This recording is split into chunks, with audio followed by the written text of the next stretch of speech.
İnternette satılan bitkisel iktidar arttırıcı diye pazarlanan ürünlerin önemli bir kısmının içinde senin haberin bile olmadan etken maddeler çıkıyor. Yani sen doğal yan etkisi diye aldığını sarırken aslında kalp ve damar sistemini ciddi şekilde zorlayan bir kimyasal kullanıyor olabilirsin. Peki bu tür ürünler neden bu kadar riskli ve neye dikkat etmek gerekiyor? Bugün bunu konuşacağız. Merhaba, ben Eczacı Mehmet Kaban. Bu videoda sertleşme problemi için internette satılan bitkisel denilen haplar, kapsüller, damlalar, spreyler, bitkisel karışımlar adı altında sunulan ürünlerin arka kapısını eczacı bakışıyla ve bilimsel veriler ışığında ele alacağım. Amacım kimseyi korkutmak değil, seni gereksiz risklerden korumak. Çünkü eczanede çok net görüyorum, kısa süreli performans isteğiyle uzun vadeli sağlığından ciddi tavizler verilebiliyor. Önce şunu netleştirelim, bir ürünün üzerinde bitkisel yazması onu otomatik olarak güvenli ya da yan etkisiz veya herkes için uygun anlamına gelmiyor. Hatta bazı durumlarda bitkisel etiketi tam tersine pazarlama kalkanı olarak kullanılıyor ve çok tehlikeli. Birçok kişi bitkisel kelimesi doktorluk bir şey yok, reçetesi zararsız gibi algılıyor. İşte tam da bu algı kötü niyetli üreticilerin işine geliyor. Bazı ürünlerde yapılan incelemelerde etiketinde hiçbir şekilde yazmamasına rağmen sertleşme tedavisinde kullanılan ilaç gruplarına ait etken maddeler bulunabiliyor. Yani sen üzerinde sadece bitki isimleri yazan bir ürün alıyorsun ama aslında içinde gizli şekilde PD5 inhibitörü türü maddeler olabiliyor. Bu ne demek? Sen farkında olmadan doktor kontrolünde kullanılması gereken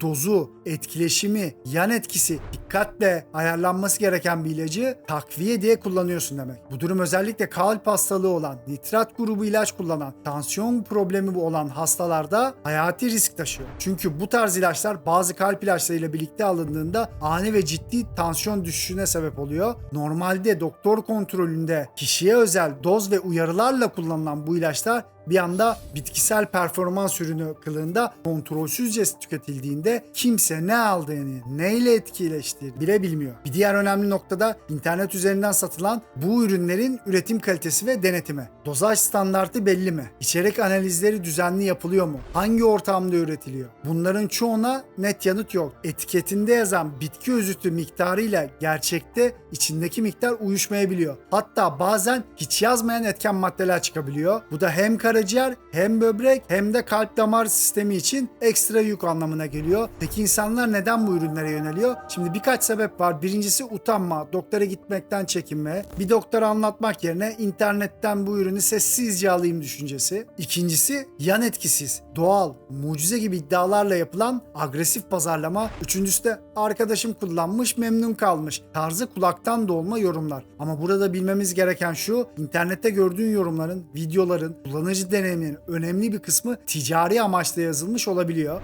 Reklamlarda sıkça gördüğün bazı iddialardan bahsedelim. İlk kapsülden itibaren taş gibi yan etkisiz, tamamen bitkisel, her yaşa uygun, doktora gerek yok, reçetesi çözüm, 48 saat etki gibi cümleler. Bu tarz cümleler sana mantıklı geliyorsa orada bir durup düşünmekte fayda var. Bilimsel ve güvenilir bir ürün genelde bu kadar iddialı, ucu keskin konuşmaz. %100 herkes de işe yarar. Sıfır yan etki gibi bir şey zaten tıbben hiç gerçekçi değil. Bitkisel içeriklerin de yan etkisinin olabileceğini unutmamak gerekiyor. Bazı bitki özütleri kalp ritmini arttırabilir. Kan basıncını değiştirebilir. Kan sulandırıcı ilaçlarla etkileşime girebilir. Karaciğer enzimlerini etkileyebilir. Yani doğadan geliyor diye masum olmuyor. Doğru dozda, doğru kişide, doğru kombinasyonla kullanıldığında faydalı olabilir. Ama bu kafamıza göre internette bulduğumuz karışımı kullanabilirim anlamına gelmez. Burada bir de karışım konusu var. İçinde onlarca bitki, ekstrak, toz, kök, tohum olan ürünler. Hepsi bir arada. Şimdi düşün, tek başına kullanıldığında bile etkisi ve yan etkisi olan maddeleri bir de onlarcasını tek kapsülde ya da tek macunda bir araya getiriyorsun. Vücut bunların hepsini aynı anda sindirmeye, metabolizma etmeye, tolere etmeye çalışıyor. Bir problem çıktığında da acaba hangisinden ne oldu diye ayırt etmek imkansız. Şunu da vurgulamak istiyorum. Sertleşme problemi yaşayan birçok erkek yaşam tarzını düzeltmek, doktora gitmek ve altta yatan nedeni bulmak yerine hızlı bir kapsülle her şeyi çözmeye çalışıyor. Geçici performans sağlasa bile altta yatan damar problemi, diyabet, tansiyon, kolesterol gibi problemler devam ediyor. Bu da uzun vadede daha büyük sağlık sorunları olarak karşımıza çıkabiliyor. Peki neye dikkat etmelisin? Sana birkaç pratik şey söyleyeceğim. 1. Ürün %100 etkili. Hiç yan etkisi yok. Doktor doktorsuz, reçetesiz, tek kapsülle çözüm gibi, tamamen bitkisel, kalp hastaları bile kullanabilir gibi cümlelerle pazarlanıyorsa oradan koşarak kaçmak gerekiyor. Bilimsel, güvenilir bir yaklaşım bu kadar iddialı ve keskin hiçbir şekilde konuşmaz.